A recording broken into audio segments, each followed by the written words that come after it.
following. Good morning. I'm Lucy Beednell with the Arc of Northern Virginia, and I am elated to be joined again by the effervescent Gary Shulman, who has been so kind and generous to do a workshop series with us this year. And Gary, I'll let you take it from here to walk us through stares, glares, and hurtful words. I will certainly do that. Welcome back to those people who have participated in the past workshops. If there are any new folks, just a brief description of who I am. I started my life as a Head Start teacher working with children with and without disabilities, and that kind of ignited the passion in me for supporting not only the children, but you lovely folks, the parents. So I got more and more into advocacy, and really the majority of my working life and my retirement life has been in helping families who have children with all types of disabilities have optimism, have hope for the future, and to get the information that you really need to maximize the abilities and the skills and the talents of your children. Today, well, first of all, thank you for choosing to spend almost 2 hours of your life with me. I know it's all about choice and having children with disabilities. There are a lot of other things you could be doing right now, but you chose to sit there and to hopefully participate. I don't want this to be the Gary Shulman show where I'm the only one talking. Please, if you have issues and questions and experiences that you think others can benefit from, or you need some feedback for a personal issue, please continue to give that feedback. That's what this is all about. It needs to be participatory. Today is a rather sensitive topic. We're not talking about getting programs and getting services and how do we advocate. We're talking about the nitty-gritty reactions that people often have to looking at your children who may not look like all those other cookie cutter children around there, or using words that are perhaps not the most sensitive, kind words. We're going to talk about what this is all about. What stares, not the stairs you walk up, but the stares of looking at your family member who is perceived to be different. Hurtful words. And I think that we've experienced, at least I've experienced that in my life. And I'm going to start with a little story. Now, I'm going to be 73. I know I look 21, but I am hirsutely challenged, as you see. But I'm going to be 73. And this is a very strong memory that I have of my childhood. Way back when I was about 8 years of age in beautiful Brooklyn, New York, in an area called Canarsie, which was very much like Leave It to Beaverville, which I call Arlington my Leave It to Beaverville. It reminds me of old Brooklyn. I was a fat little boy. I was a chubby little boy at age of 8 and 9. I had a 34-inch waist. I was very overweight. My favorite activity was eating Hostess cakes and things like that. And so, other kids would kind of tease me, and I kind of brushed that off, but something happened, and it really does pertain to this topic of stares, glares, and hurtful words, especially when they come from people that you respect and that you care about and that you love. Now, because I was a fat little boy, whenever I would need pants, I would go to a section in the clothing store called the husky section. And those of you who are younger may not have heard that, but back in the day, when fat little children couldn't fit into regular sized children's clothing, you'd go to the adult section, and there was a section called husky. And at one point I rebelled and I said to my mother, I don't want to go to the husky section. I'm embarrassed. I don't want to go there anymore. And here's what she said to me. Let me first ask you, okay, your child says to you, I'm embarrassed. I don't want to go to the husky section anymore. People are looking at me there. And you're the parent. What would you say to your child who's telling you that they're embarrassed? This is an overweight child. This was little chubby Gary. I'm embarrassed. I don't want to go to the husky section anymore. What would you have said to your child? Because then I'm going to tell you what my mom said to me. And again, I'm 73, and this resonates in my brain to this day to show you the power of words. Is there anybody out there that feels comfortable enough to say, what would you say to your child if they say, I'm embarrassed, I don't want to go to the husky section, you have a fat little child? What might you say? Do we have any feedback whatsoever?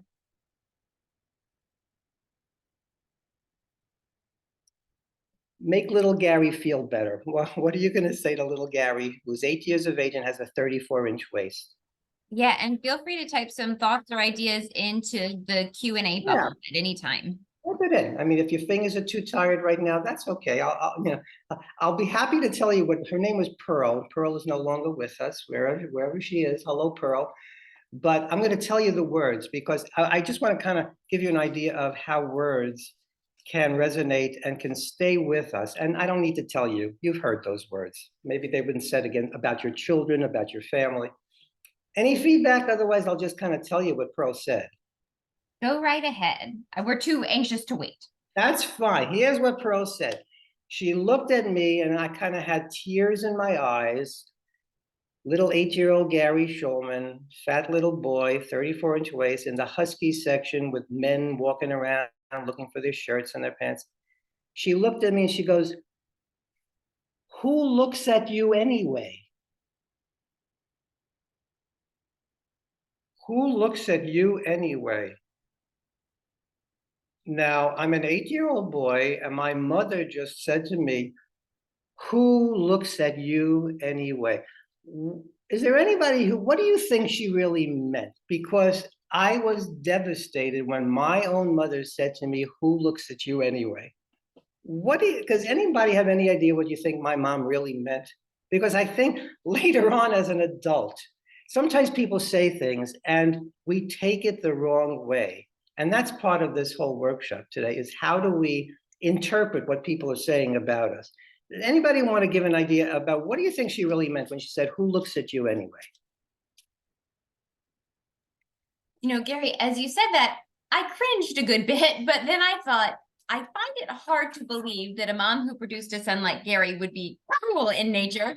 So are we dealing with someone who's saying something like, the people who look at you love you and see you for who you are, and the people who don't are mostly focused on themselves, right? Now, Lucy, it took me until I was fairly well into my adult years to realize, because I know her personality, and my mom actually had her own psychological and emotional issues, and sometimes things didn't come out the way she meant.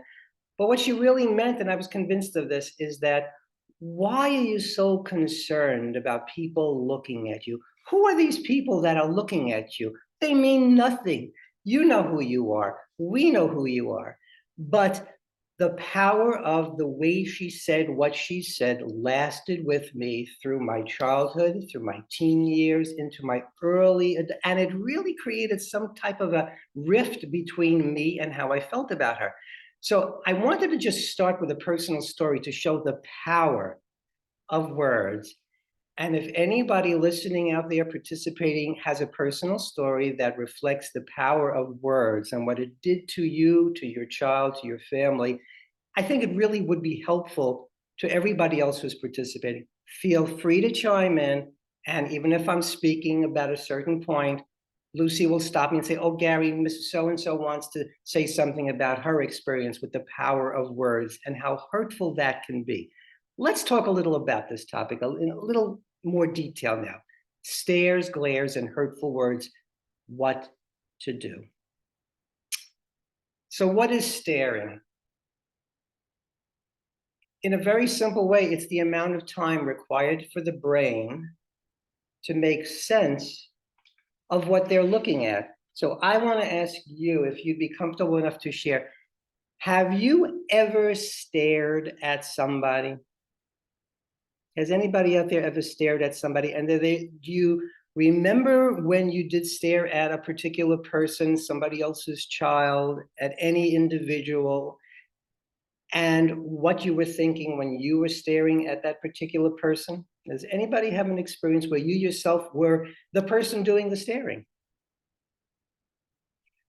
And if it's more comfortable or uncomfortable and you want to express it, when somebody stared at you, your family, or your child that has a disability. Again, I don't want this to be the Gary Shulman show. I hope I'm not frightening you. I'd like you to participate and offer some of your experiences. I know it's going to help the other people who are participating. When did either you stare at somebody or somebody stare at your child?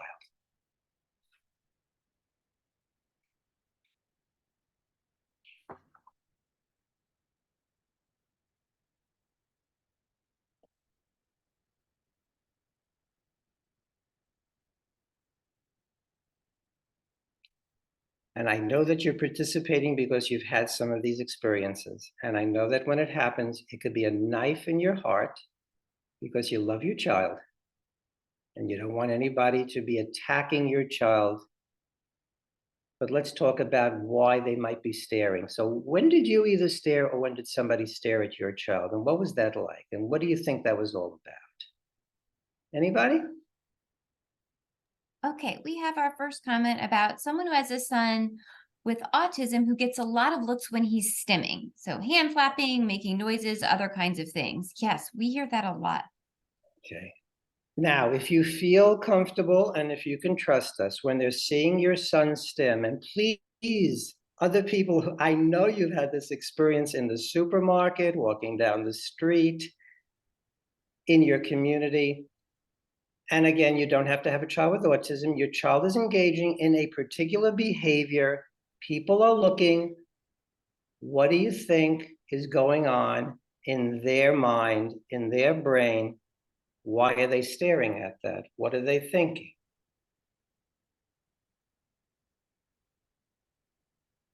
Certainly the parent who was brave enough and kind enough to share this. What do you think they're thinking when they see your child stimming? What's going on in their mind? We have another great one here from a parent who also has a young child with disabilities, and they see a lot of typically developing children staring at him and then outright saying, "What's wrong with him?" What do you do when that happens? What do you do if you actually hear a child holding onto mommy and daddy's hand? What's wrong with him? Why is he rocking? Why is he hitting himself? Why is he making those strange noises? What do you do? What have you done? I think if we share with each other these feelings and the behaviors that we then respond with, this is going to help each other. What have you done when you've heard that? Do you just ignore it, go on with your life? Or do you actually take that as an opportunity to do something to in some way change the world around you to make it a better place for your child, for your family, and for that other family? What have you done in those circumstances?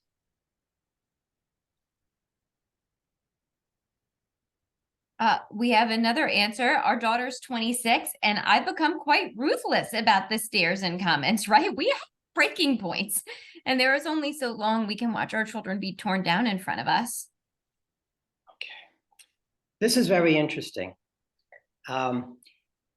We become ruthless, and that's because you love your family member, your child, so much that you don't want your child to be hurt.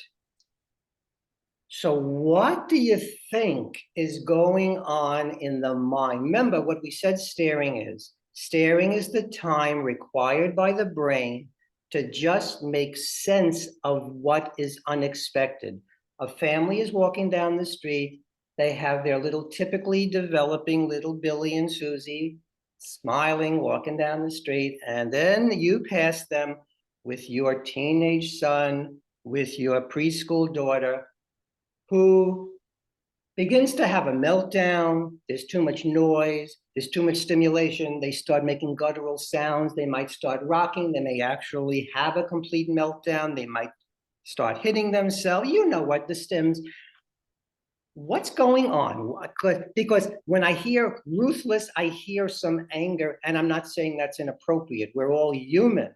We all have the full array of emotion.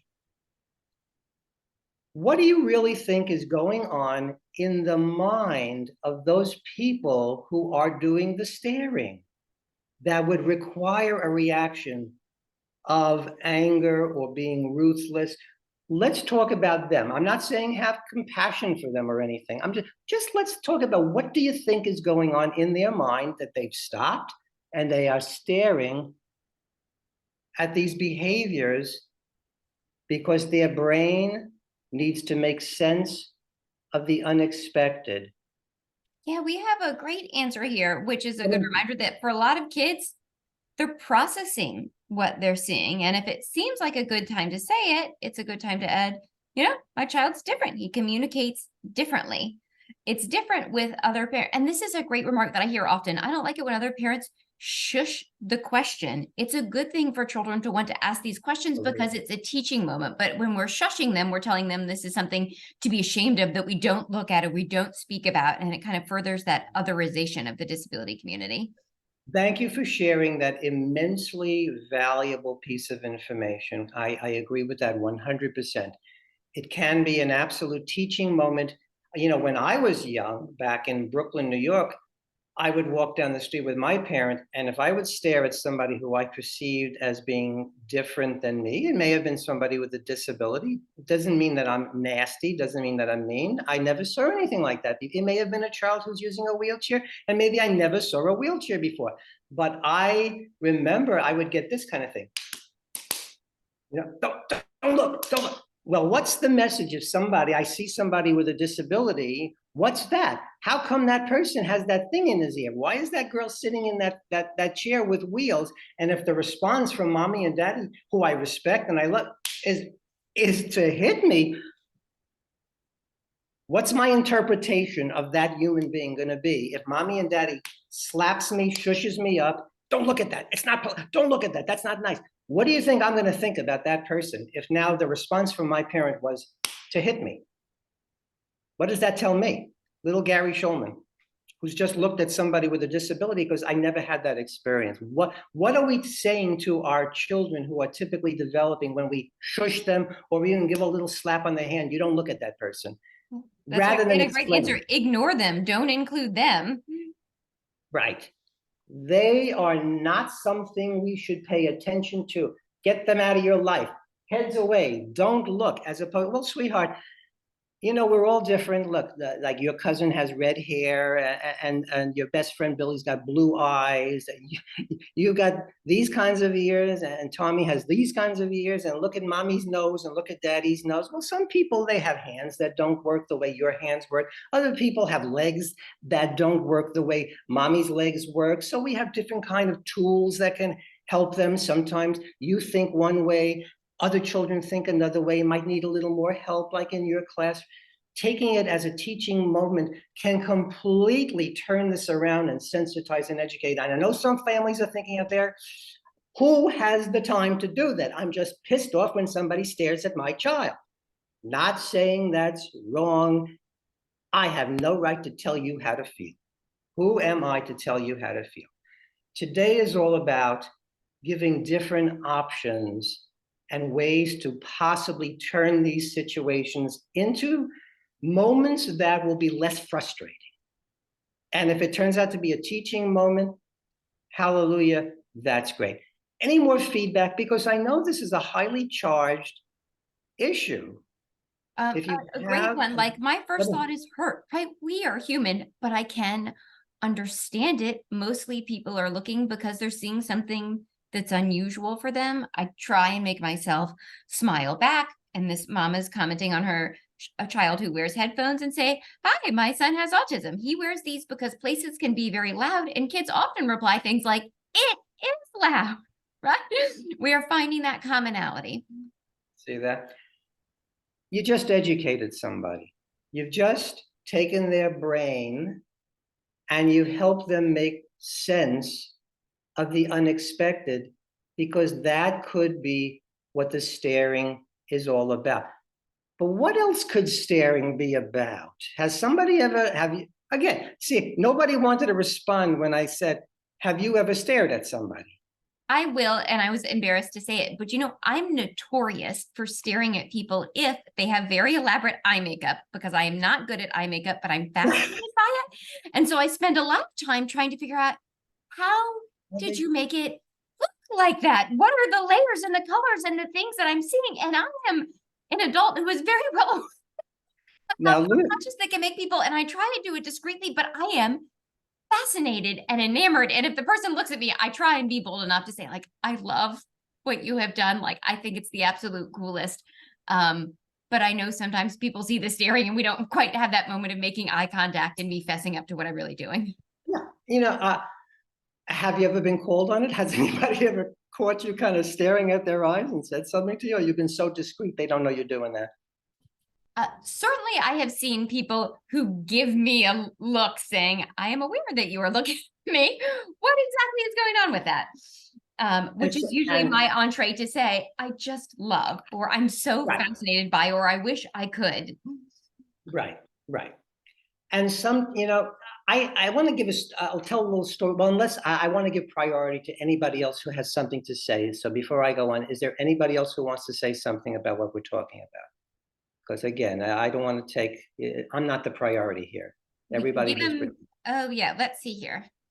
Yeah, I think please. in a culture where we're hyper aware of our surroundings in the context of public safety, another reason people stare is to assess the threat of what they're seeing, right? This is an interesting, very real piece of our life. We just recognize the anniversary of 9/11, right? Where this whole generation was raised in this culture of anything that's different, be aware, look at it, no, tell somebody, do something different, which is very true. And then another Yeah. answer is that some people stare because they have an experience similar to ours, right? Some people are identifying, even though we think they're judging, they're seeing Ah, some of themselves in us. that's it. I see you and I understand this.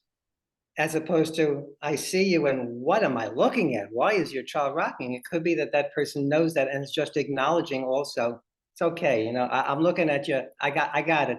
I understand kind of the frustrations you go through. I understand you're probably embarrassed in this kind of situation. I got it. I understand it. I've been there. I was on a train once when I was working for a children's museum years and years ago, and I had these artifacts in a suitcase, and they were kind of valuable. And I'm using a public subway, and a gentleman got on the train, and he's pacing back and forth, and he's looking angry, and he's pacing back and forth, and he's talking to himself. Now, my background is special education, children with emotional disabilities, children with all kinds of disabilities, and I'm looking at this guy, and immediately, while everybody else is leaving the car, my brain, now again, I'm not saying this was the smartest thing in the world. My brain is looking at this young man and I'm thinking, this is a young man with an emotional disability. And I'm not afraid. I'm kind of feeling compassion. What's going on? He's hurting. He's marching back and forth. And then he says something. I don't know what I'm going to do if people don't get off this car. I'm going, if people don't get, well, people one by one kept leaving and going into the next car. This is back in New York, so we're talking the New York City Transit. And if anybody's ever been in New York, so we're talking the New York City Transit Authority. And everybody's leaving. I'm the last person in the car. I'm just kind of exhausted. I just did a workshop. I've got these artifacts and they're heavy and I don't want to move. Well, don't you know, in an empty train, he sits down right next to me. And he's looking at me and he's looking angry and he's talking and he says, I don't know what I'm going to do if you don't leave this train. And my brain, now again, so I'm looking at somebody with unusual behaviors, but in my mind, I'm looking and I'm communicating with somebody with an emotional disability who's hurting. And that's the way I looked at it. Now, why am I telling this story? There are all kinds of ways we can react to people who are behaving in a way that our brain takes time to try to make sense because it's unexpected. But my brain, having had the experience of working with people with all kinds of disabilities, I just interpreted it differently than everybody else. May have been stupid. He could have turned around and hurt me. But there was something in me that said, this is the time for compassion. And I know some folks are saying, Gary, you do not have self-preservation skills. What are you, crazy? But I said, this is the time for compassion. What did I do as he sat next to me? I looked him in the face. I took my hand. Now, this could have caused problems. I patted him on the leg. And I said, tell me what's the matter? What's going on? Now, he didn't know what to do with that. But he stopped and he told me his whole life story. He was in Vietnam. He got on drugs. His girlfriend left him while he was in the military. He can't get the mental health services he needs. He was just frustrated. So he needed medication. He needed therapy. And I listened and I took the time. And don't you know, he then said to me, listen, do you have any money you can give me? And I really didn't. I said, I'm sorry, I really don't. And he said, I understand.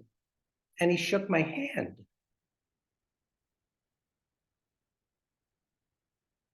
And he left the train. Who knows sometimes why people are behaving the way they're behaving? Who knows why people are staring? But sometimes all they need is compassion and caring. I'm not giving this to you as a strategy, because just as easily he could have been somebody with such a severe psychological disability that you and I both know that could have gone the other way.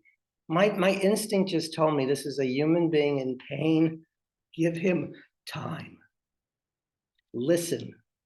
And I know we have parents who are listening right now who just wish that sometimes the people who are staring at their children would just give them the compassion and kindness and time to learn what you are going through on a daily basis. And maybe if they lived 1 hour in your shoes, they would understand what's going on and maybe not stare as much. But I really want you to get out of this workshop that stare may not be hateful.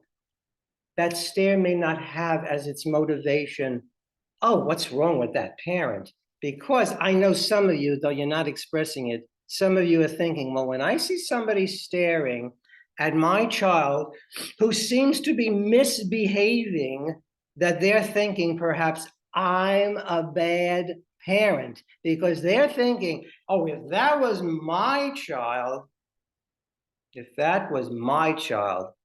you'd never see that kind of a behavior taking place. Any other feedback before I move on? You're good to go. I'm good to go, then I'm gonna go. I know when I tell that story to a lot of my adult friends who don't quite understand the story about the train, they say, Gary, you are out of your mind. I would have been out of that car so quickly. But I seem to have like a third sense. Like dogs come over and kiss me, dogs come over and lick me. Now I'm deathly allergic to dogs, but I love them. I love them so intensely. They will come running from the end of a nature trail to come up and kiss me on the lips, and that has happened. And I think that when you give compassion and when you give kindness and when you give love, people will sense that and they'll know you're safe. And he knew I was safe, and I just somehow knew he was safe. Maybe it's an instinct we're born with. I don't know. Maybe it's why I went into this field. I want to give you a little history lesson, something about your children, how they're perceived, and certain laws that we used to have about how your children might be perceived by other folks who do not have disabilities. And I bet many out there are going to be absolutely infuriated when you find out that this was a law in the United States of America. Has anybody ever heard of the ugly laws? Anybody? Yeah, I didn't know it. unfortunately. Did you know about this, Lucy? Yes. Okay.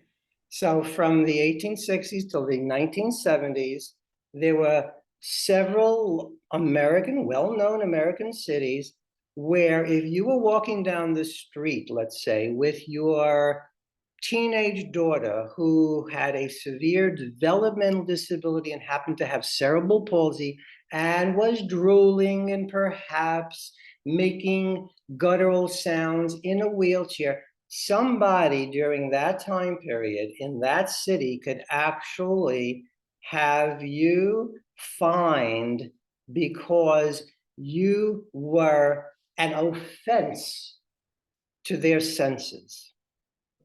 How do you feel about that? This was until the 1970s in certain states. Just by merely being somebody who was perceived to be offensive to their fragile sensibilities because of how they appear in public, you could have been fined. I don't think they would arrest you, but the term was unsightly and disgusting. Do we have any feedback? How about if somebody said to you, "Excuse, officer, that woman over there, that child is disgusting to me. I want them fined." What would your response be to that? I hope you have some responses. If you are the parents now, what would your response be? Yeah, a good reminder. This is awful. Who would have any idea that this could happen? Hmm. Can it happen again? Yes. Yeah, absolutely. I mean, I'm not getting into politics. I'm not going to do that. We have people who have all kinds of beliefs. We have folks who are running to lead this country who said one of the first things they're going to do is do away with the federal Department of Education that oversees the Individuals with Disabilities Education Act, which would leave it up to each state to determine whether or not it would be appropriate to provide special services for children with disabilities.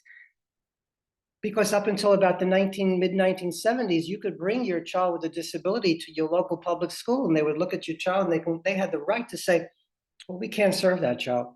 No, we don't have teachers who know how to work with those. Take your child someplace else." Can that happen again? Can ugly laws come back again? Can the idea be obliterated, even though it's a federal law, if we leave it up to the states? The answer is yes. We can never, ever become too complacent when it comes to the rights of our children, of our family members with disabilities.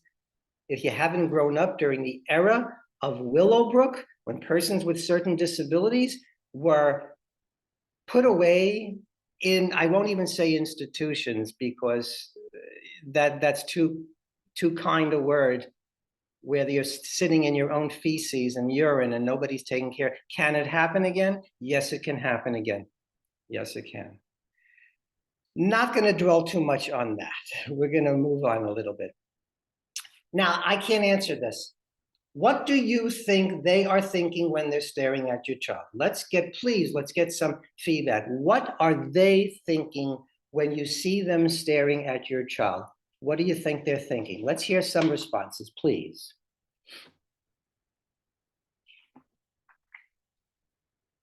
What are they thinking? We'll give people a moment to respond, but we had some important reminders that this very much could come back. And this is still happening in other parts of the world where we are still locking people with disabilities away. There are parts of the world where, depending upon how you were born, they are permitted to kill you. I'm not going to go into detail. It's something that touches me very dearly. It has to do with who I am as a human being and how I was born. But they could just as easily define anyone who they perceive to be very different in their society as not worthy of having a life. And there are certain places right now in the world where, if they perceive you to be a human being who is not the kind of human being that they feel has any value to their society, they can put you to death. Will that happen here? I doubt that. I hope we have a little more sensitivity. But can rights be taken away? Absolutely. So I'm just planting that seed. It's important to listen very carefully to what people who are trying to get in positions of power are saying about diversity, because diversity is a topic that includes your children, includes anyone who doesn't quite fit exactly into the mold that other people feel is a mold of value. If you're outside that, maybe you don't deserve rights in their mind. So it's just something to think about. What are they thinking about? You're walking down the street, they're looking at your child is stimming, your child is rocking, your child doesn't quite look like their children. What is really going on in their mind when they're staring at your children? What do you think? Here's a good one. We heard before a little bit about like what's wrong with him or her, and that was reminded, and also how sad, that sense of pity, right? Your life is different than mine, so it must not be very good. What do you have to say to that? Can't answer for you. If the perception is what a sad life, how pitiful that is for that parent, how sad for that child. If you had the opportunity right then and there, because you knew that is what is going on in their mind, if you had the opportunity, What would you like to say to someone who thinks your life is pitiful, how sad it is that you have this child with that particular disability? What could you say? What would you like to say to that person? If anything, not forcing you to say a thing, but if you did want to say something to them, what would you say? While people are typing in, just another reminder here, another parent shared, some children have never been exposed to people who are different than them. And if parents haven't helped them get exposed, haven't spoken to them or taught them how to be with our kids, they are understandably going to have an uncomfortable reaction like any of us if we were all of a sudden faced with a situation that was totally new and unexpected and we didn't know what was going on.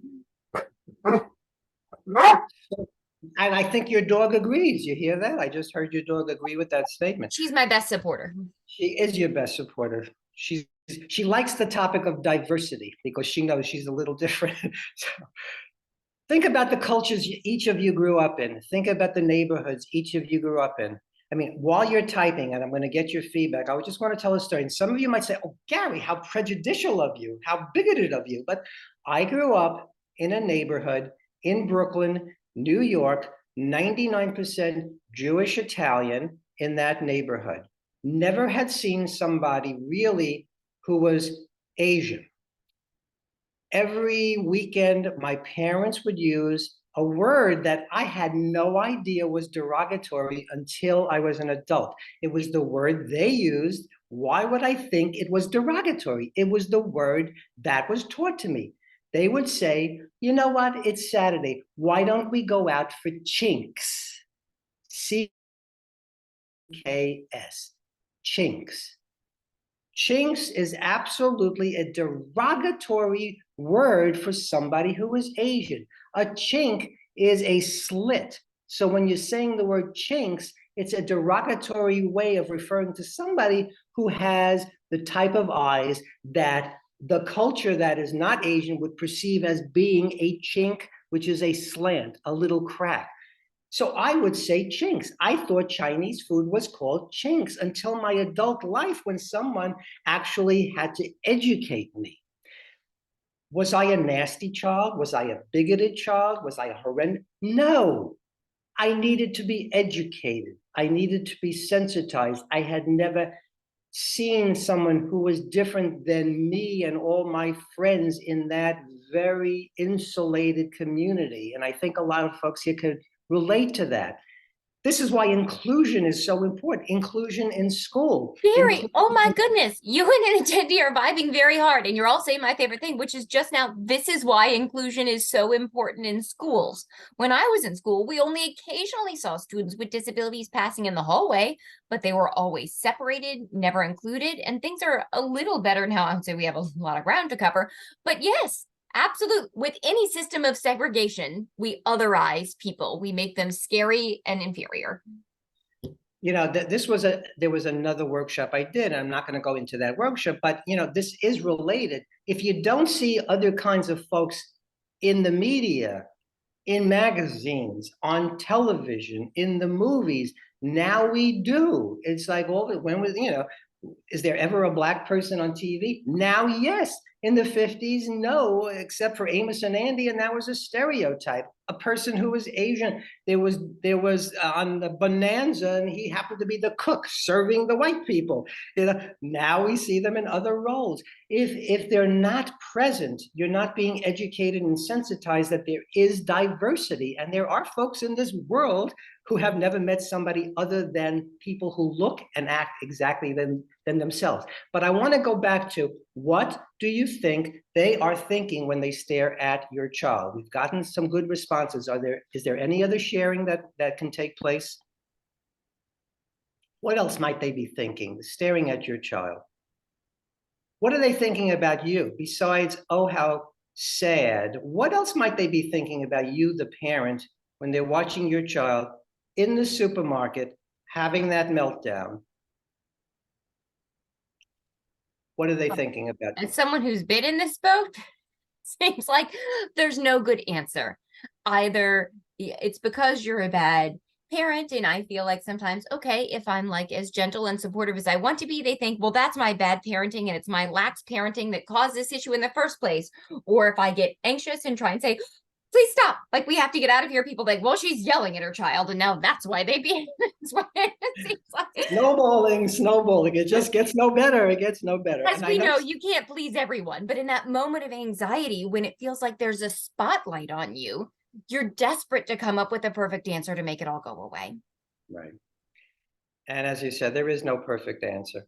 Unless somebody out there has found the perfect answer, is there anybody out there that has responded in a way that you found to be valuable? Because again, we're trying to give each other strategies today. You know, I'm not the know-all in this topic. You're the parents. You live with this on a daily basis. I don't come home to a child with a disability. I come home to a spouse. It drives me crazy. So that's a little different. But you're the parent. You have a child with a disability. You're going through this on a daily basis. Is there anybody who actually has said something that you found or that you felt made a difference in the mind of that person who was reacting, who was staring, who was, oh, that was oh, that parent just does not know how to parent. Boy, in my day, when a child acted like that, we'd give them a good little in the behind, and that parent just doesn't know what to do. Is there anybody who's actually used a strategy that they found to be kind of successful in this type of situation?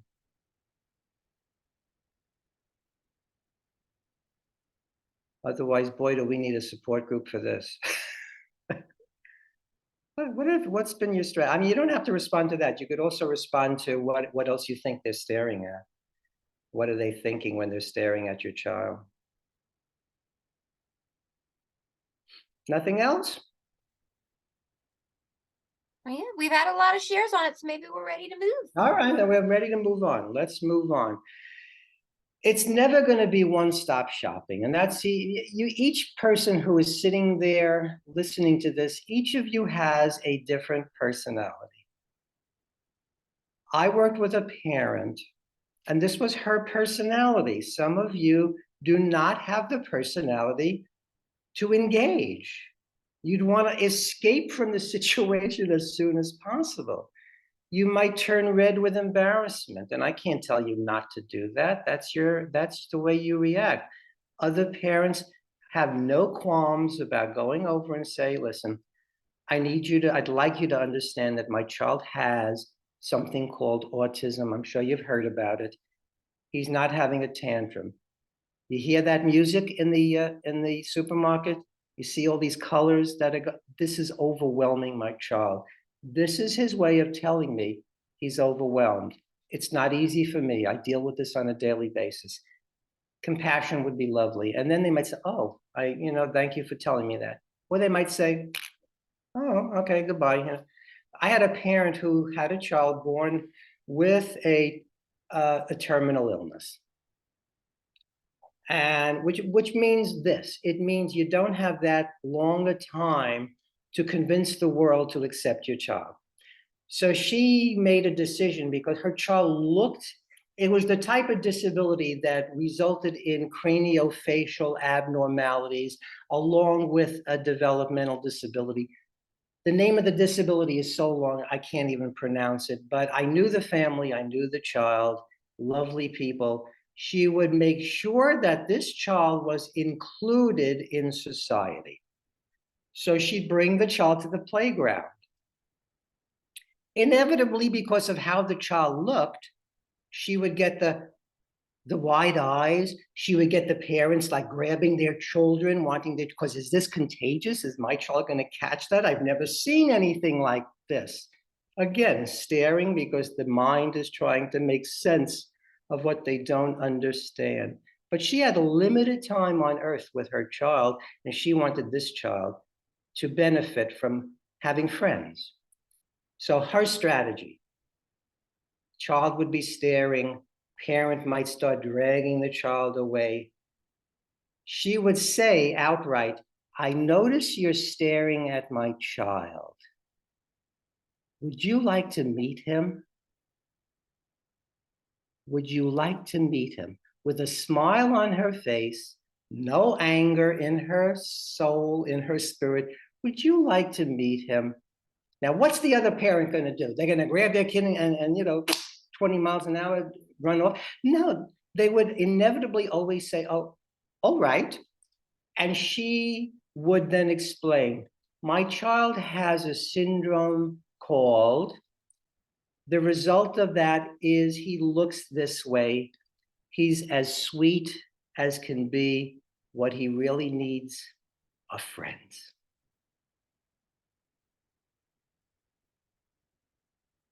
100% of the time, they would say, oh, okay. And she would say, by the way, what he has is not contagious. Your child is not going to catch anything. Is it okay if they play together? Would you like to meet my child? As simple as that. Not how dare you stare at my child. And oh, if only you knew. And she wouldn't go into, oh, it's a terrible life. And she certainly wouldn't go into, it's a terminal condition. She would just say, would you like to meet my child? He needs some friends. Most human beings who are parents understand their children all need friends. So when you create that commonality, you bring it down to the level of, he's a child, you have a beautiful child. Is it okay if these two children get together right now and are friends? It's just a simple strategy. Sticks and stones can break my bones, but words can devastate me. So we're going to go into some things that people might say, and maybe you can talk about how might you respond to that. And I need to relate something that just happened to me. I have a very bad back. I have, like no cushioning in between my discs at this point. And it's not because I'm 73, it's because I've always had a bad back. So I finally decided I was going to go for physical therapy. And I went to physical therapy. I had a wonderful experience. If anybody needs a physical therapist, you could private message me. I'll tell you the name of the place. I mean, it was a great physical therapist. I feel much better. Gave me all these exercises. But as I was sitting in the waiting room, there was music playing in the background. And I have to say this, the staff was lovely. Sticks and stones can break my bones, but words can devastate me. And sometimes we're not even thinking about this because it's happening on a subliminal level.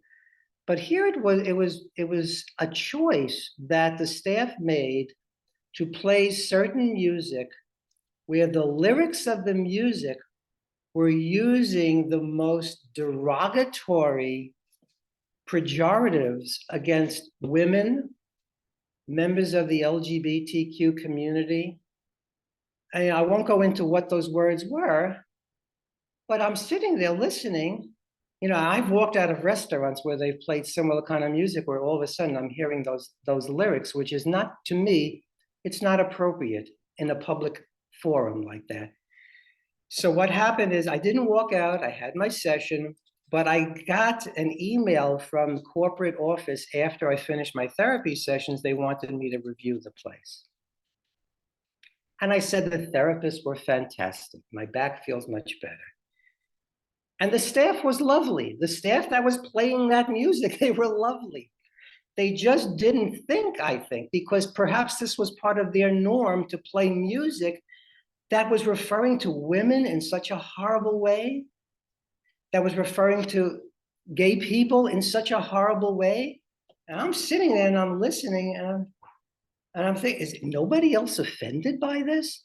So I told them, I got an email today from corporate office saying that they are going to be sensitized and educated about the kind of music that they play, because sticks and stones can break my bones, but words can absolutely devastate me, especially when you are a member of the group that the words are pejorative toward, or they were horrible words. I think we all know what kinds of words we're talking about. Sometimes people don't think. It becomes a norm. It should never be a norm to use words that we know are going to hurt someone who is not a member of your particular group. We need to do more thinking. We need to be more sensitive. Sometimes it means re-educating people. How about if somebody looks at your child and looks at you and they think they're giving you a compliment and they say, oh, she looks so normal. What's your response to, oh, she looks so normal, or he looks so normal? First of all, is there something wrong in your brain, in your mind, having a child with a disability? If somebody looks at your child and they say to you, oh, he looks so normal, what is that saying to you? Oh, Gary, you look so normal. I didn't know you had OCD, which I do. You look so normal. Does that offend anybody? Your child looks so normal? Because what are they really saying?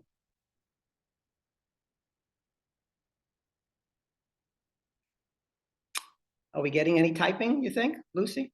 We'll give people another second here. Okay. It can take a minute to type things in.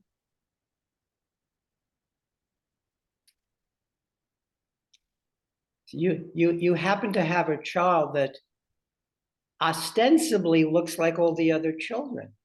They can't tell your child right off the bat has a disability. And then come the behaviors. And then come the stims. And then comes the label of what your child has. And their response is, oh, she looks so normal. Well, what are they saying, really?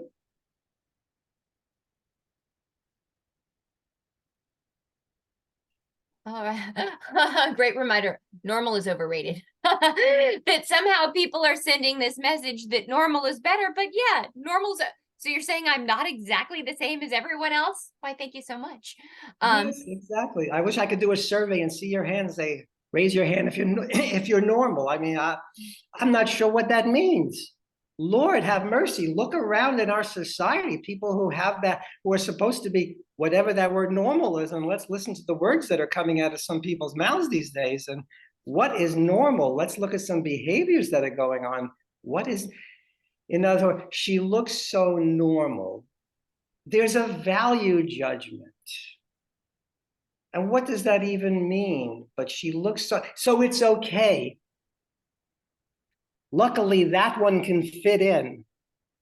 Oh, that one, it's too obvious on that one. That one will never fit. But you're lucky. That one looks so normal. They can fit in. But it is a value judgment, and they're making a value judgment about who their children are, who your children are.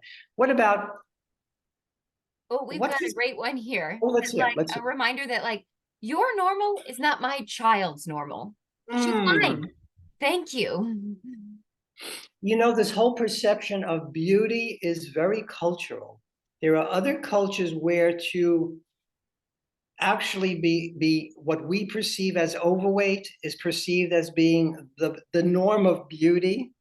There are cultures where shaving the teeth so that they're pointed is perceived to be the norm in that particular culture. There are other cultures where the norm is to tattoo your face, and that's perceived to be beautiful and normal. So very often it's where we grew up as to what's perceived as normal anyway.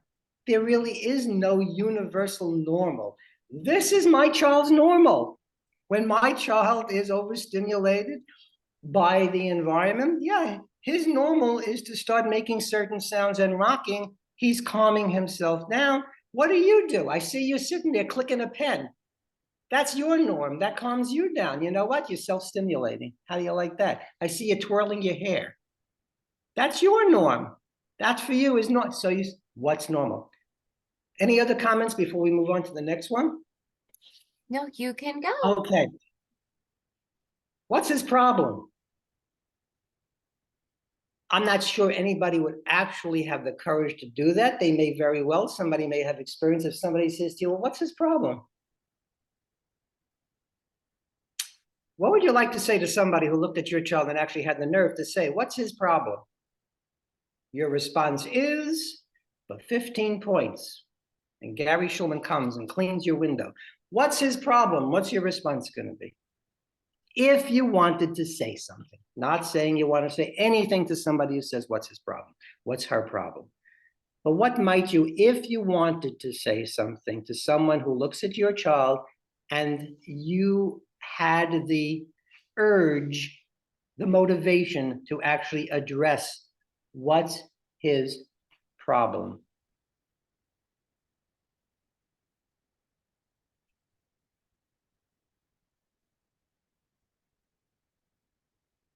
She has no problem. She has a diagnosis, and there's a big difference. There you go. It's a great answer. She has, just as you, sir, have a bald head, you wear glasses, you're right-handed, you have a substantial nose, you have a bad back. That's who you are. It's not necessarily a problem because you've adapted to it. You might need some therapy for your back. You need these tools to help your eyes. But I wouldn't say, what's your problem? It's part of who you are. This is part of who my child is. And for some of what my child has, there were certain therapies we're getting to help improve. But you know what? This child that you're looking at, that you're saying, what's his problem? I bet he's a better artist than you are. I bet he has a better memory than you have. Take him on a trip and he'll tell you every exit that we went off and where grandma lives. And he's a natural born GPS. So you know what, sir? You have certain skills. You have certain talents. And I know that you have certain areas where you need help. My child has talents. My child has skills. And you know what? There are certain areas where my child needs help and might always need help, just like you. Now think about your own children. Think about their skills, their talents, and think about areas where they need help. We have more in common than we have differences. When I was in third grade, and then we'll move on and a little, again, I hate hogging the show, but I'll only tell a story when I think it pertains to the topic. And when I was in third grade, and it wasn't special education, they didn't call it that, but I was in the bottom class. How do I know? Because there were 21 classes and I was in 3-21. So the children knew I was in 3-21, the bottom, and I could not read. Children who are neurotypically developing, usually by the third grade, 6, 7, 8, yeah, they're starting to read, they're reading. I couldn't read at all. For whatever reason, I'm not sure if I had a learning disability because I read perfectly fine today. But back then, I couldn't get it. I couldn't read. All the other children in that class were getting simple reading assignments to do. They were able to read on an elemental level. I was the one in the class who couldn't read anything. So the teacher would give me pictures to color. I'm looking at everybody else, they're reading, I'm being given pictures to color, something's going on in my brain, I'm interpreting this, okay, I'll deal with it. So she gave me a picture with different shapes, and I used my favorite colors to color the pictures. Now, I want you to think about something.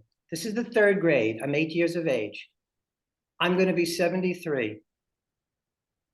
This is the most powerful recollection I had of my education in the public education system.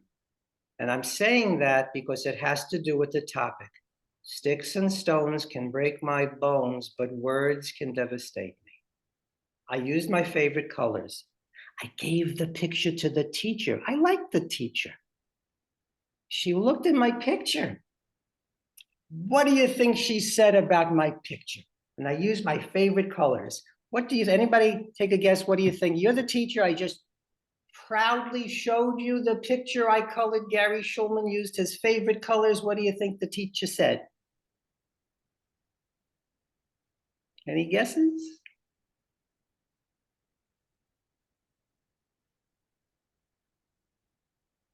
If they're not guessing, Lucy, what do you think the teacher said to me when she saw my picture? I had used my favorite colors. What do you think she said? The optimist in me wants to say, Gary, this is fantastic. Thank you. But there's Of a knot in course. my stomach that has me very concerned. Yeah, we had another parent here say, that looks awesome, right? These are the answers Right. that we would love to have had. Of course. Everybody today is Mr. Rogers. Guess what she said? She looked at my picture and she said, wrong. Wrong? This is art. Art can't be wrong. She gave me the same piece of paper to do again. Now, I'm a smart little boy, even though I couldn't read. So you know what I figured? I said, maybe she wants me to use the colors that she likes the best. Well, how am I going to know that? I looked at what she was wearing. I was a smart little kid, chubby little boy, 8 years old. I looked at her dress and I saw these colors that she was wearing, and I carefully picked out the colors. I said, she wants me, obviously, not to use my favorite colors, but to use her favorite colors. So that's what I did. I colored it again. Her favorite colors, I thought. I give it back to her. What do you think she said again? The wrong Wrong. coming again. Oh, Gary, God, I'm dying not to be able to give 8-year-old Gary a hug right now and intervene. That's okay. I got over it. It's probably why I became a Head Start teacher. She's wrong. Okay. Now you're going to figure this out. What did I say I could not do? Read. Right. On the bottom of the paper were these little squiggly lines, like you're seeing on the PowerPoint, letters, words. What do you think those words were telling me to do? What parts to make which color? Correct. And I couldn't read. Now, you think she knew that? I thought she knew that. So when I took the final piece of paper up to her, because this time I just kind of threw the crayons on the paper, I said, whatever lands on each picture, I'll use that color. Maybe there's magic involved. I don't know what she's looking for. So I brought it up to her. Sticks and stones can break my bones, but words can devastate me. I'm 8 years of age back then. I'm going to be 73. I will never forget this. And I'm saying this because it's important what we say to our children and how we say this. It can devastate. And you know that. People have said things to you and your family. Professionals have said things. Therapists have said things to you and your family. How dare they? How dare they pretend to know the future for your children? They don't. All they should be doing is giving you hope and optimism and getting the appropriate interventions for your children. They should never predict the future for your child. Here's the final thing she said, which devastated me. She looked at my picture, which clearly was wrong again because I couldn't read what colors to use. And she pointed a finger at me. She said, "What kind of an idiot are you?"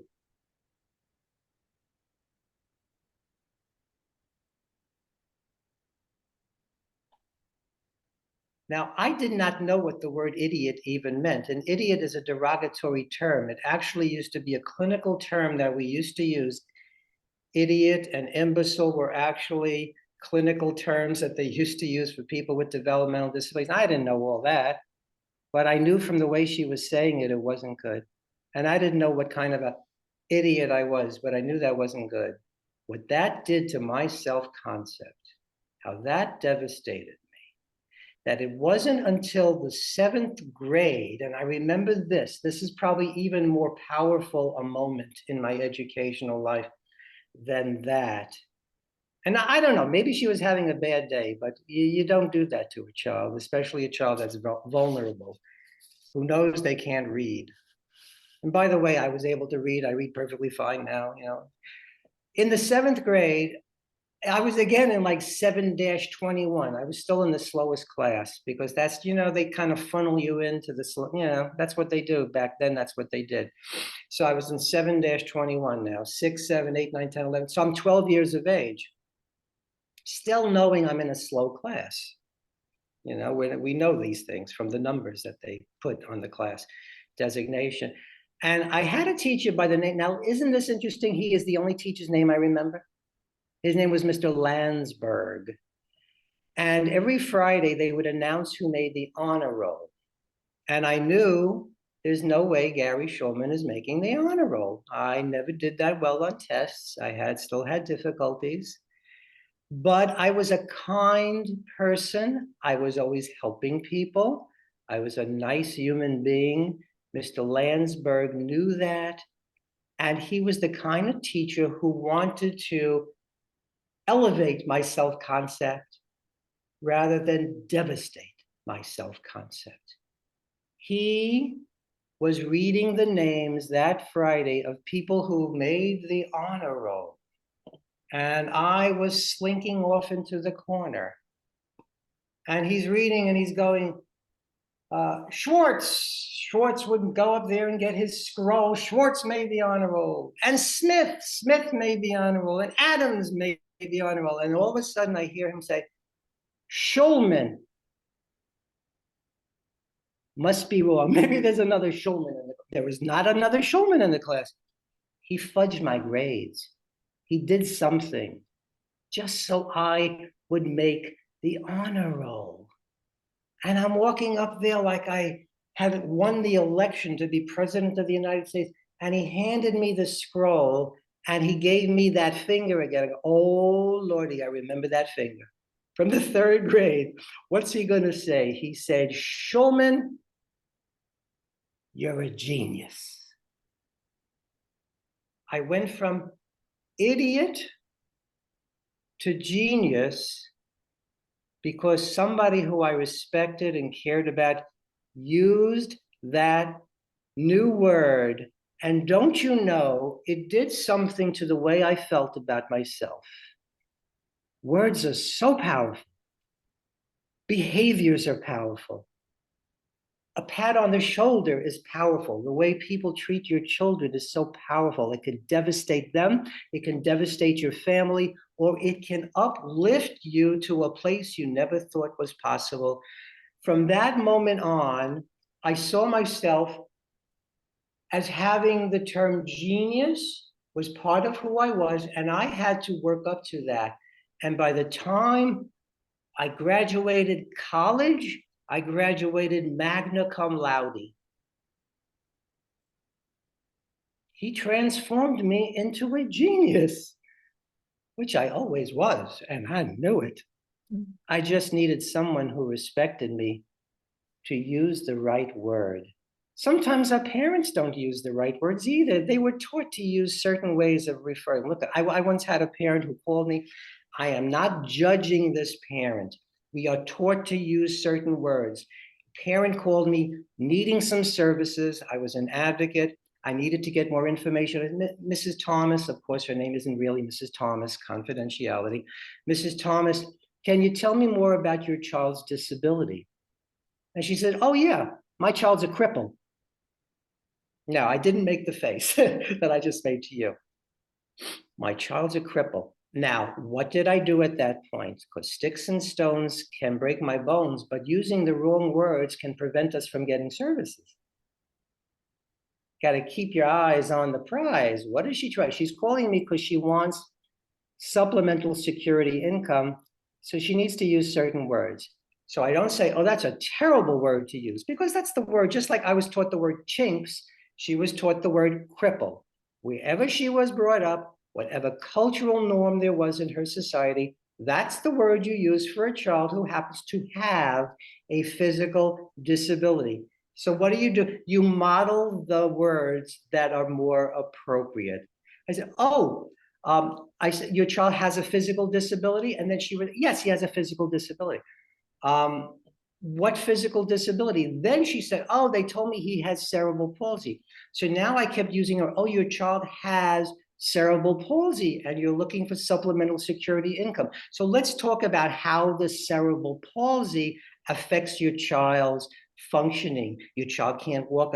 Is there any other? So I kept using that word, and slowly but surely, she was using the words that I was using. I never, ever, ever said to her, that's a horrible word. You should never refer to your child. How dare I? How dare I say something like that? And there are professionals who will scold you. You know, you've been in that boat.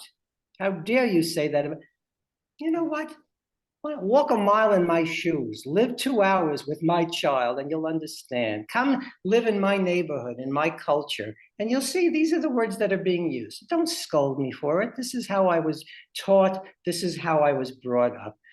But mentoring, modeling, and that's how we dealt with that particular situation. Any other feedback you want to give before we kind of move on? You can go. I can go. I'm going to go. I saw this online. God bless the internet. Everyone seems normal till you get to know them. You know, we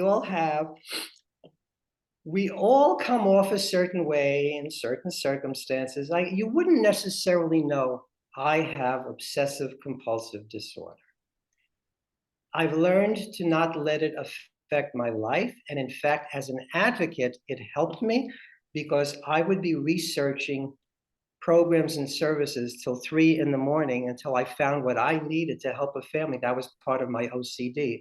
I could never, ever, ever give up on somebody. That's also part of my OCD. And I'd always have to tell families and parents, I said, it's okay for you to tell me to stop. I don't want to wake you up at 7 in the morning because I'm so excited that I found something that can help you if you're asleep. Because it's okay, Gary. You know, you can stop doing that.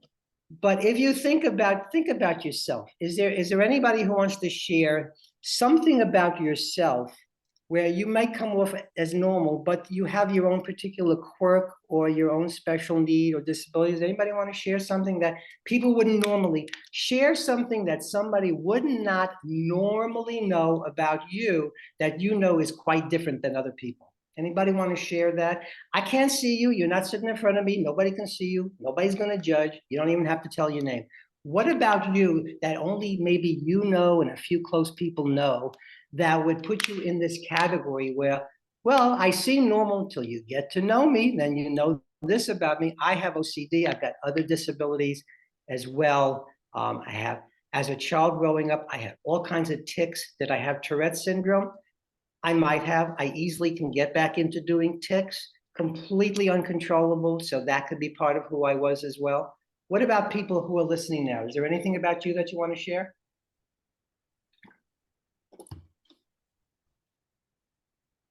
Come on now. Don't let them call you normal. Oh, yeah, this is a common one. I have to check that everything's off before I leave the house, sometimes multiple times. Thank you. I don't have that as part of my OCD. My spouse does that with the oven. Turn, turn, turn, turn, turn. Always. That's a ritual. Yep. Anybody else want to share something that would put you in that category? Oh, everybody seems to think that I got my act together, but I do not have my crap together. If they only knew this about me. Anybody else? I'm asking you to dig deep. Nobody can see you. Nobody knows who you are. Anything else we can share? As we say Certainly. in my household often, everybody has their stuff when I say it in front of the kids. I Everybody. know that synonym for stuff. Yes. Well, I'm not going to force anybody to talk about their eccentricities. I will say this though, it's that I'll be watching television and all of a sudden my spouse will see this, which usually means something on the coffee table is slightly crooked. Life doesn't go on until it's straightened. Now, I'll have somebody come into my house and they'll start messing things up and not putting it back the way it is. And it's almost like I can no longer socialize until everything is put exactly back the way it is. So yeah, we all have these aspects. Your children have behaviors. They may look not like every other cookie cutter child. You know what? That's what makes life interesting. Lord, can you imagine if it was like some science fiction or Twilight Zone episode where everybody was robotic and everybody looked the same and did the same and acted the same? What a boring, boring life this would be. Maya Angelou, I love Maya Angelou. If you are always trying to be normal, you will never know how amazing you can be. Take a minute and share with us something amazing about your child who has that label of disability. Don't you dare be embarrassed to share good stuff about your children. And don't you ever assume that the school system knows about your children's talents and skills. I need to hear from you. Give us one skill, one talent, one ability that makes your child absolutely amazing. Let's hear it, please. While people are typing in, there's another great answer that came into your last question, which is so telling, right? People often assume I'm very creative or good at hosting gatherings, but it's just anxiety-driven perfectionism, right? That's right. Sometimes we see the manifestation of a disability and we think, wow, how perfect and amazing that is, without realizing we are fueling what can be tearing us up inside. You know, perfectionism is a very close cousin to obsessive compulsive disorder. I could tell you that for a fact. Absolutely. Yeah. And only in our own brain. Sometimes we torture ourselves. We torture ourselves. Lordy, we can be our own worst enemies at times. But you know what? I love the fact that let's look at what makes us special and say, you know what? That's amazing. These special things that make me unique are amazing. Let me hear some of the amazing things about your children. Let everyone hear about the amazing things. Let's shout it from the rooftops. Lord knows we hear enough about the disabilities. What are the amazing talents and skills you can share about your children? Here's a great one. I can manage big crowds and large noises and loud noises so long as I have headphones. That's an incredible talent because I don't have that talent. And then someone else here who says their loved one can put a puzzle together without looking at the picture on the box. That's amazing too. I cannot. I don't have the patience for something like that. Because of my OCD, I think if I can't do it immediately, I get very frustrated.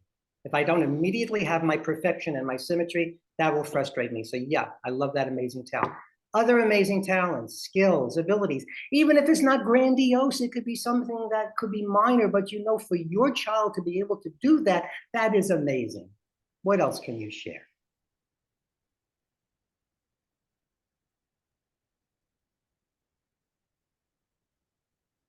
Unless Lucy, unless we only have two people participating today. No, we definitely have more, but we'll give people a second if they want to take some time to share a talent. Yeah, I'll just take another minute because I see it's already 25 after 11. It always flies This by. is such a weird compliment to share, but my son was recently hospitalized, and I'm bringing it up to say he's 9. He is really incredibly good and accurate at using the 1 to 10 pain scale, which is not a talent that I'd ever hoped we'd need to use, but 100% of the time, his outward affect would match the pain number he was giving, and it made us able to manage his recovery so much more effectively because he was really, for a kid who's not much of a verbal articulator, Right. numerically able to exactly articulate what was going on with him. And that level of self-awareness and numeric communication was a life changer for him. Quite amazing. So he has this really on target perception of how he should be feeling, which is amazingly valuable. Lord knows so many of us, how are you feeling? Oh, I'm fine. And you're smiling. And how many times have I asked a parent, oh, Mrs. Johnson, how are you doing? And the smile is there when you know they're hurting so much. He tells the truth about how he is and how he's feeling. That's a skill. That's a talent. Any others before we take the gravy train and move on? I can't believe that everybody doesn't want to tell about the wonderful skills and talent. Let me say this. There could be a parent out there who has not yet recognized what the talent or skill is of your child. Or you just think every other child can do that, like every other child could perhaps look at a street and then go home and draw every building on that block. Well, let me tell you, they can't. Why is it important to know the talents of your children? How many times have I said to a parent, oh, your child is an amazing musician? Does the school know that? Your child is an amazing artist? Does the school know that? Your child can put together a blocks and build an amazing building like an architect. Does the school know that? Why do you think I want to know whether or not the school knows about your children's strengths and talents? Why is it so important during their educational journey for the school to know about not only their deficits, their disabilities, their labels, but to also know about their strengths and skills? Why does the school have to know that? What does that do for them? So critical for our son and for my son in his 504 meetings. We spend a lot of time talking about his strengths and where he's growing. They need a picture of who he is, that there is progress, that things are growing, right? That motivates them to keep going. That builds out a full picture. And what on earth is our perception of someone about whom we only ever hear negative things? Isn't that right? Consciously or unconsciously, we Mm-hmm. start with the otherization and putting them in a category and assume we're going to see and have more negative things from them. But oh, we have some other great talents coming in. Let me hear. Um, an incredible memory, like shapes like decagon and nonagon, which I don't think I've ever heard of. So if your son wants to teach a shapes class, I would be down for listening to that. We've got someone who writes blogs that encourages other people with disabilities as a self-advocate to share their own story. That ability to put your situation into writing is huge, and the ability to use that to inspire others is amazing. I want that child to be, when I was in New York, we had newspapers written by children and teenagers.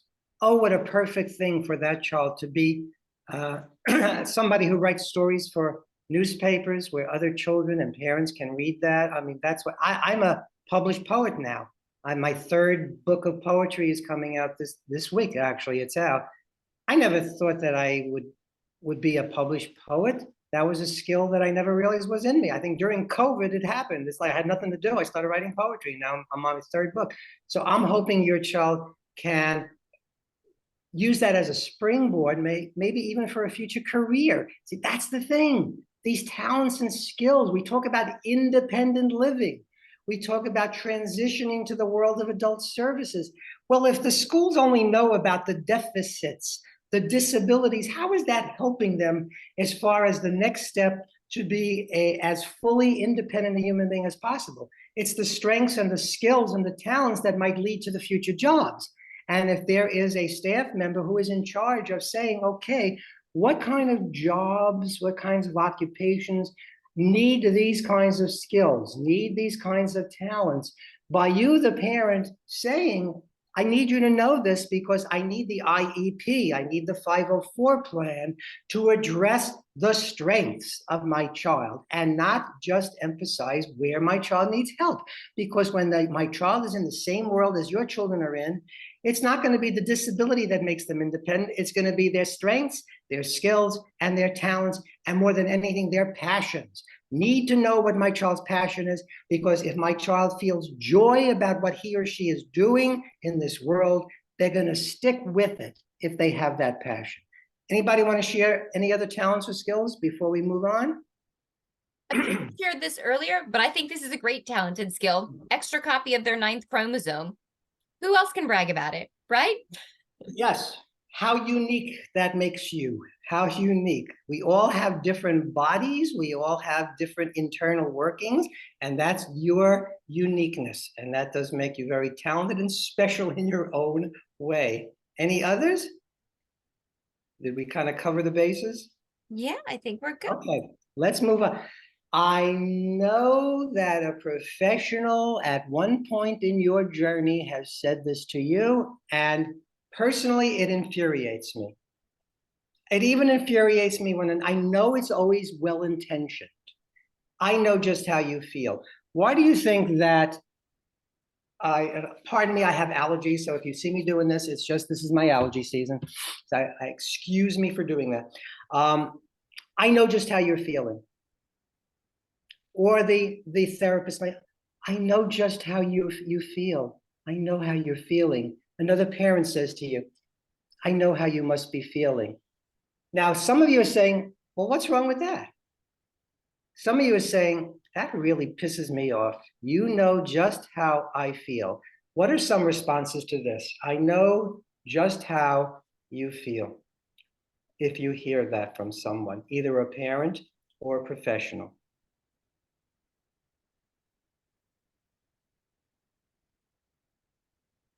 As someone who's had rather a rough year, every once in a while I hear something akin to that, and I just think, then you are not listening because you just couldn't possibly.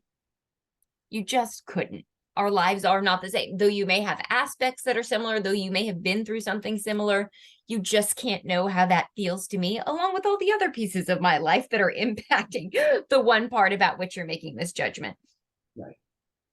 Right. That's kind of my reaction. You know, when I've heard professionals think that they're being very empathetic and compassionate after listening to what a, Mrs. Johnson, who has 3 children, all of them on the spectrum, one of them who, tries to run out of the house every day and has successfully done so, and thank goodness they found him.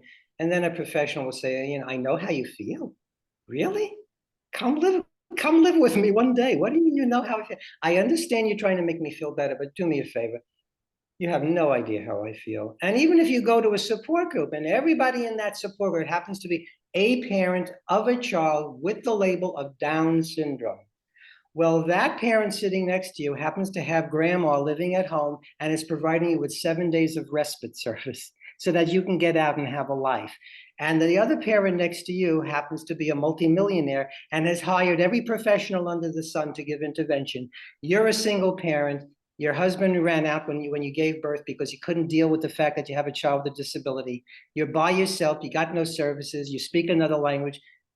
Just because you have a child with the same label of disability, you don't know. As you said, Lucy, every life is unique. So as a professional, I make sure I never say, I know how you feel. And if one parent thinks they're doing a nice thing by saying it to another parent, perhaps the most we can say is, you know what? I've had that experience of my child trying to run out of the house, and this is how I felt. And then, you know what? I found this device. It's a tracking device. This is what helps me. Give some helpful information, but we really don't know how anybody else feels. Even if you live in the same household, there are different dynamics. The sister might feel different than the brother having a sibling with a disability. That's why it's so important to get support groups, therapies, interventions for yourself, parents. Sometimes you work so hard in getting the interventions for your children that you get so burned out because nobody really does know how you feel. It's okay to ask for help. That's a strength. It is okay to ask for help. Anybody else want to respond to this before we kind of move on? I'm going to move on if you want to Oh, respond. yeah, some good reminders, right? Every situation is different. That's patronizing, not supportive. And you're not paying attention to how I feel. If you want, you can sit down and actually listen. Yeah.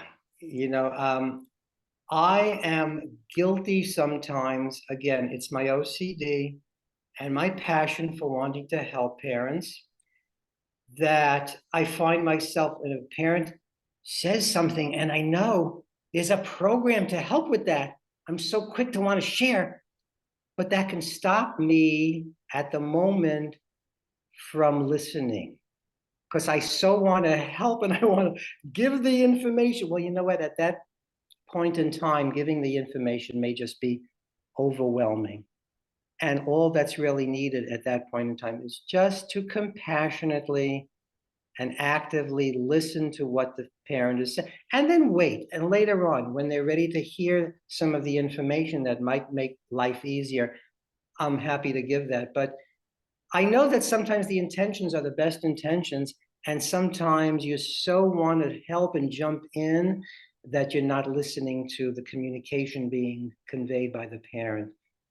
Best of intentions, but sometimes it interferes with the communication. Why don't you just ask me about my child instead of just staring? I don't bite. Has anybody ever taken the approach where you have actually opened the door to sharing more information about your child, and how has that worked for you? What was the outcome? Has that ever actually happened to anybody where you felt motivated to share more information?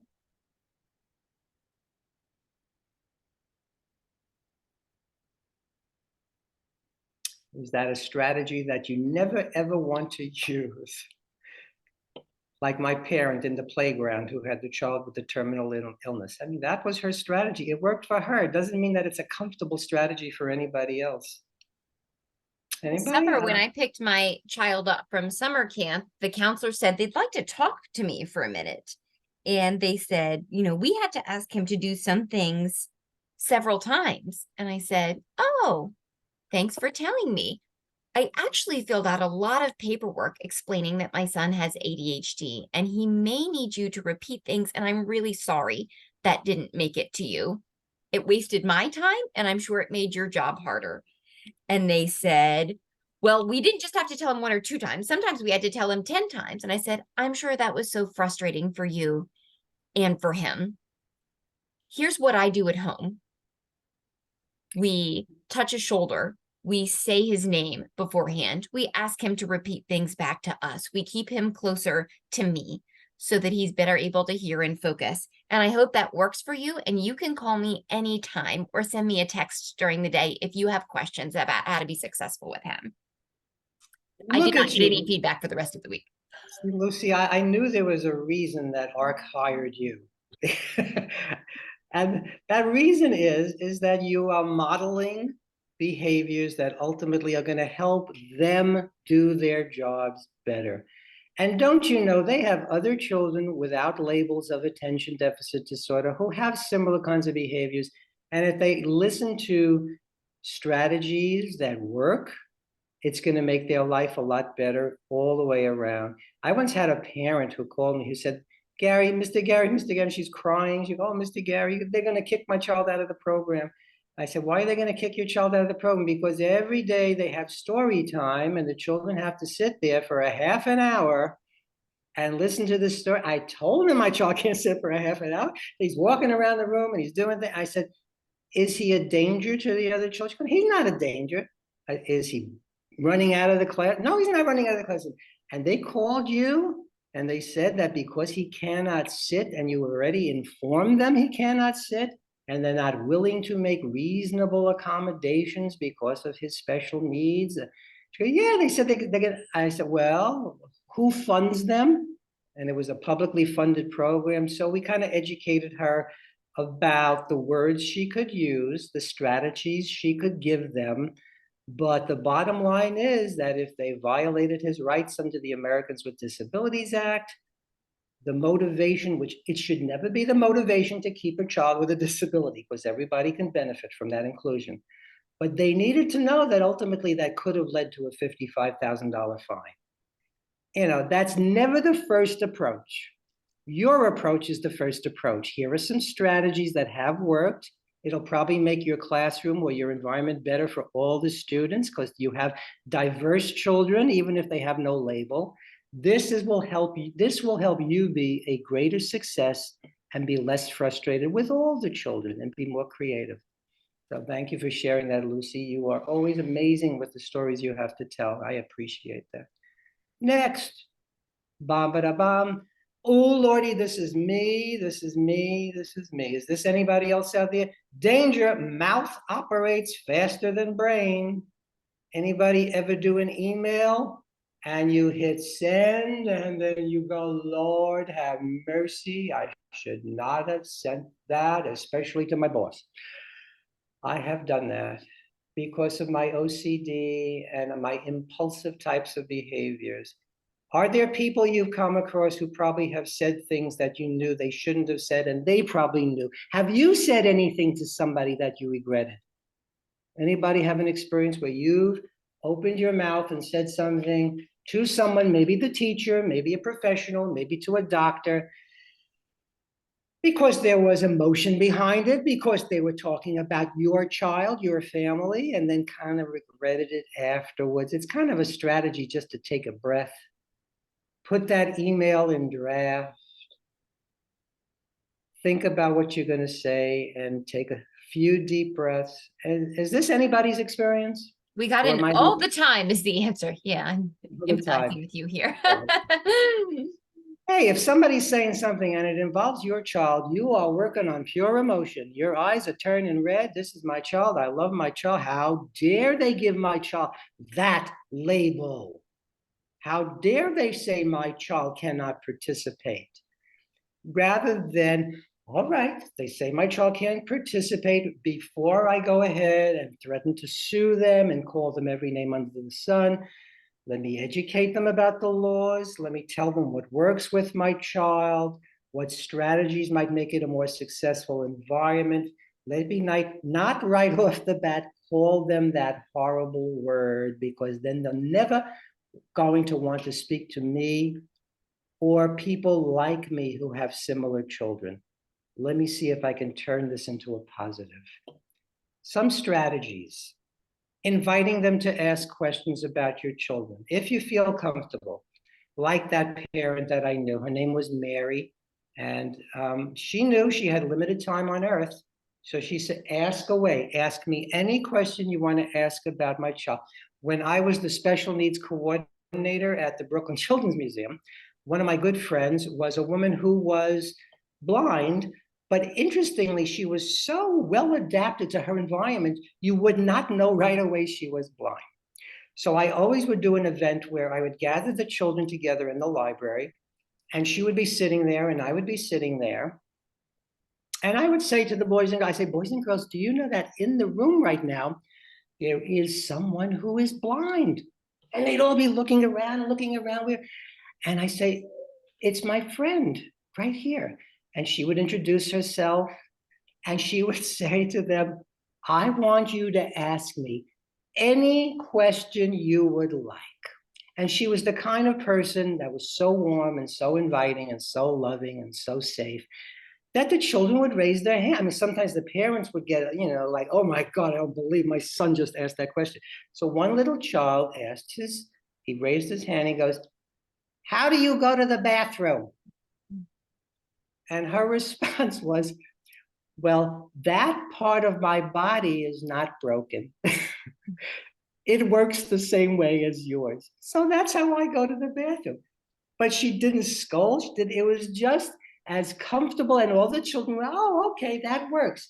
Just because her eyes don't work, her other parts, they do work. And then she proceeded to bring out equipment that she used for people who were blind and visually impaired, things that help them calculate, talking calculators and braille machines. And she just gave it out, and all the children got to use it and continue just asking questions. There is always power in creating a safe environment where nothing is taboo. Ask away. This is why it's so horrendous to ban books. I'm not going to go into that. Books give information. They can teach truth. They can dispel stereotypes. We should be promoting sharing of information. We don't want to share lies. We don't want to share misconceptions. That can lead to bigotry. That could lead to hatred. That could lead to stereotyping. Another response when somebody says to you, oh, I'm so sorry. Again, I think somebody said it, but I'm not sorry at all. I love my child the way you love your child. Make it a teaching opportunity if you feel comfortable. Believe me, I don't want anybody walking away from this workshop feeling guilty that somebody stared at your child and your response was to make a face and walk away or ignored it. Oh, Gary said I should make it a teaching opportunity. No, I do not walk a mile in your shoes. I don't live your life. You do what feels comfortable for you at the moment. If it feels comfortable to answer questions, to say, would you like to meet my child? Would you like to ask me something? Well, my child happens to have something called neurofibromatosis, which is why my child has these growths all over his face. It also happens to affect him neurologically. He has a learning disability. Those growths are not contagious. He needs a friend. We're in the park. Is it okay if your child plays with my child? But that may not be who you are. I can't tell you to be somebody who you're not comfortable being. Look inward, respond in the way that makes it comfortable. I think the main purpose of this workshop is to break down the misconception that they're always thinking bad things when they're staring at your children. It may be as simple as, oh, I've never seen something like that. It may not be a negative evaluation of you as a parent at all. Maybe it is, but maybe it's not. And maybe it's an opportunity to profoundly affect in a positive way another human being so your child can be more successfully included in this world. That's perfect. Oh, I used to watch this TV show. I just want to relate a little story. There was a TV show about a family where everyone was a little person. And, I'm told that is the appropriate terminology. We don't say midget. There are actual diagnoses of specific types of dwarfism as well. Not every little person has dwarfism. So they call themselves little people. And there was an experience, and it has to do with the topic, where the family was in New York for a vacation, and they needed a taxi cab.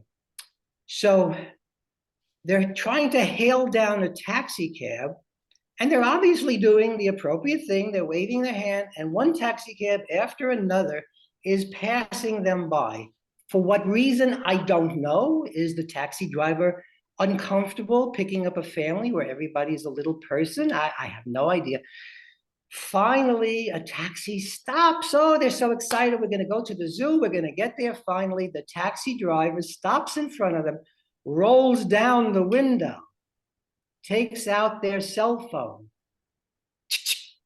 takes a picture, rolls the window back up, and drives away. If you were the parent having experienced that, what would you have said to your children? They are cognitively high functioning enough. They kind of understood what just happened. How would you address that with your children? What might you say to your children?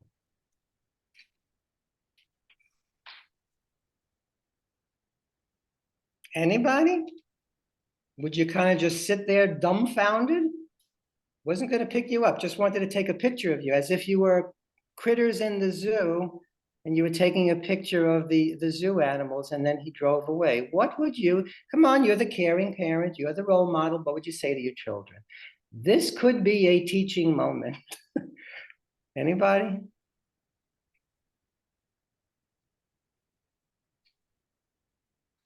Well, you know what? We don't have that much time. Let me tell you what she said. Because she was somebody who had a very positive self-concept. She had been teaching her children about their disability, which didn't have to be a disability in society. They all had talents and skills.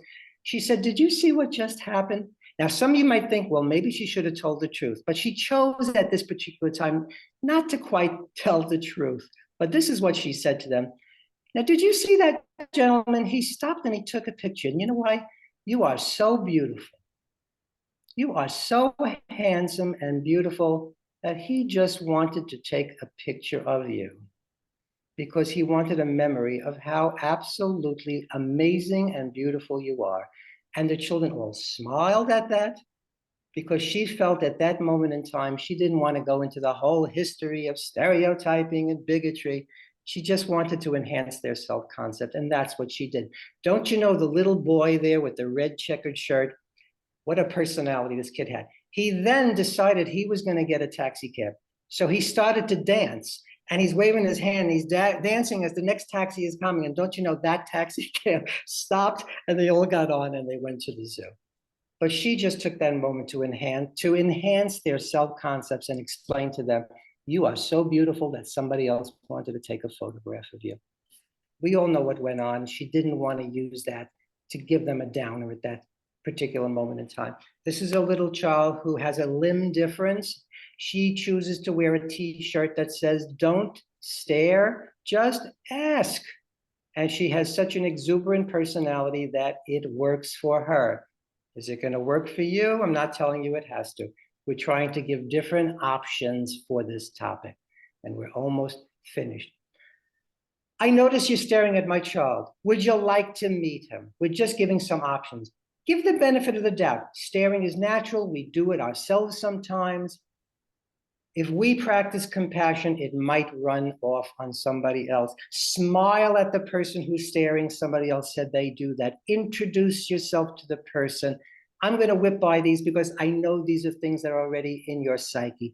Let them know your child has feelings. How many times have you gone to a restaurant? Maybe you not personally, maybe you know of this. You go to a restaurant, somebody is sitting there who has a disability, and the waiter will turn to the other person, what would he like to eat? Why don't you ask him? They have a perception that because you have one type of disability, you can't communicate your own feeling. There's so much stereotyping, we know that. Invite them to speak directly to your child.